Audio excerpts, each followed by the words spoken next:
నమస్కారం అండి. నేను ఈ మధ్యన ఉప్పల్లో ఒక ఇంటికి వెళ్ళి వాస్తు పరిశీలించడం జరిగింది.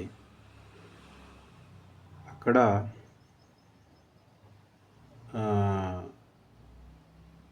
ముఖ్యంగా నాకు 2 తప్పులు కనిపించాయి. అది వెస్ట్ ఫేస్ సైట్ అండి. గేటు పశ్చిమ ఆగ్నేయంలో ఉంది. ఇది కరెక్ట్ అండి. సింగిల్ రూమ్, ఇది ఒక 300 గజాల ప్లాట్. ఇది అందులో ఒక సింగిల్ రూమ్ నైరుతి మూలలో కట్టారు. ఇది కరెక్టే కట్టినా కానీ ఇది మొత్తం పల్లంలో ఉంది. అంటే ఈ రూము పల్లం అయింది, మిగతా ప్రదేశం ఎత్తుగా ఉంది. రెండోది, ఇక్కడ బాత్రూము ఈశాన్య మూలలో కట్టుకున్నారు. ఇందులో ఒక రిక్షా అతను ఉంటున్నాడు. ప్లాటు వేరే అతనిది, కానీ రిక్షా అతను ఇక్కడ ఉంటున్నాడు. ఇతనికి నేను చెప్పడం జరిగింది ఏంటంటే, ఇది నైరుతిలో రూమ్ ఉన్నది కరెక్టే, కానీ ఇది చాలా పల్లంగా ఉంది, మిగతా ప్రదేశం అంతా ఎత్తుగా ఉంది. కాబట్టి మీ ఓనర్కి చెప్పి ఈ రూమ్ని పైకి చేయండి, లేదా ఈ ముందున్న ఈ ఎత్తైన మట్టిని తీసేయించండి.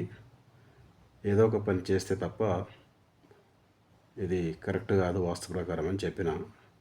ఈ బాత్రూమ్ కూడా ఇక్కడ ఈశాన్య మూలలో కప్పు అయిపోయింది, కాబట్టి ఇది చాలా తప్పే. దీన్ని ఇక్కడ ఆగ్నేయంలో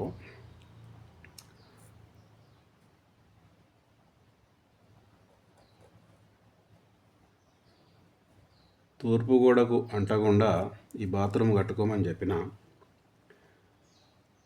ఇది చేయలేదు. ఆ తర్వాత ఈ బాత్రూము తీయలేదు. ఇది పల్లంగానే ఉంది. నేను చెప్పిన ఒక 2-3 నెలల తర్వాత ఇందులో నివసించే రిక్షా పుల్లర్ ఇతనికి యాక్సిడెంట్ అయి చనిపోవడం జరిగింది. దీనికి కారణం ఏంటంటే, ముఖ్యంగా ఈ నైరుతి పల్లంగా ఉంటే నైరుతి పల్లము మరణాలకు మూలమని మనము తెలుసుకోవచ్చు.